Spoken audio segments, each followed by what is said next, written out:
நீங்க வெயிட் பண்ணிக்கிட்டு இருந்த அந்த பார்ட் 2, அதாவது கன்க்ளூஷன். அனைத்து நிர்வாகிகளும் திமுக கட்சி நிர்வாகிகளும் சேர்ந்து நைட்டா வந்து ரவுடித்தனமா மது போதையில அம்புட்டையும் இடிச்சு உடைச்சிட்டாங்க. மைக்க குர்றா இப்போ அந்த கேஸ் முடிஞ்சதுக்கு அப்புறமா தன்னுடைய நிலத்தை தன்னுடைய மனைவி பேர்ல மாத்தி இப்போ கட்சி அலுவலகம் கட்சியினுடைய நிலத்திலேயே கட்ட ஆரம்பிச்சிருக்காங்க.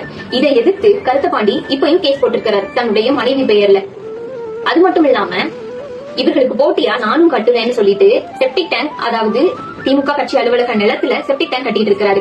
இது சம்பந்தமா சிவகிரி போலீஸ் காவல் நிலையத்துல தகவல் கொடுத்து போலீஸ்காரங்க கூப்பிட்டு விட்டும் தன்னை ஆஜர்படுத்திக்கல. இது மட்டும் இல்லாம போலீஸே வந்து நேரடியா அந்த விஷயத்த ஸ்டாப் பண்ண சொல்லியும் இப்போ ஸ்டாப் பண்ணிருக்காங்க. ஆனா அந்த வீடியோல திமுக கட்சிக்காரங்க தான் வந்து இவ்வளவு தொல்லை பண்றாங்க, எங்களை வந்து ஆட்சி அதிகாரத்தை வச்சு மிரட்டுறாங்க, எங்க அப்பாவையும் அண்ணாவையும் வந்து தப்பு தப்பா பேசுறாங்கன்னு வெறும் போய், அதாவது கொஞ்சமாச்சும் உண்மையை பேசியிருக்காங்க. கட்சி நிர்வாகிகள் அனைத்து திமுக கட்சி நிர்வாகிகளும் சேர்ந்து நைட்டா வந்து ரவுடித்தனமா மது போதையில அம்புட்டையும் இடிச்சு உடைச்சிட்டாங்க.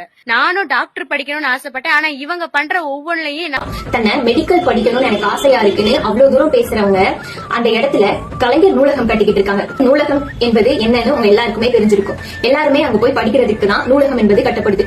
இப்படி எல்லாருமே படிக்கிறதை தடுக்கிறது இந்த மீனாவும் இந்த மீனாவுடைய குடும்பமும் தான். சில தற்கூரிகள் பின்னாடி இருந்து வேலை பார்த்தது தான் இந்த வீடியோவுக்கான காரணம். கட்சி அலுவலகத்துல போய் நாங்க குடும்பமா பண்ணிக்குவோம்னு சொல்ற அளவுக்கு அந்த பின்னாடியில இருந்து யார் வேலை பார்த்தது?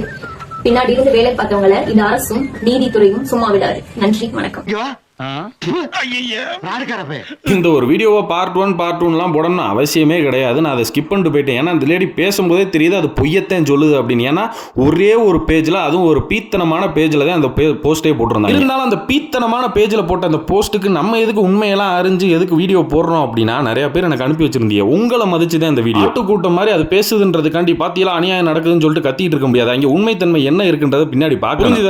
ஆட்டுக்கூட்டம், ஆட்டுக்கூட்டம். அப்புறம் இன்னொன்னு, இந்த வீடியோவை முதல்ல பார்த்துருந்தீங்கன்னா இதுக்கு முன்னாடி வீடியோவை பார்த்துட்டு வந்தாதான் இந்த வீடியோவும் உங்களுக்கு கண்டினியூட்டி புரியும். தயவு செய்து யூடியூப்ல பார்த்தாலும் சரி, இன்ஸ்டால பார்த்தாலும் சரி, இதுக்கு முன்னாடி போஸ்ட் பண்ணியிருக்க வீடியோவையும் பார்த்துட்டு வந்து இந்த வீடியோவை பாருங்க. அதே ஆதாரத்தோட உங்களுக்கு உண்மைகள் புரியும்.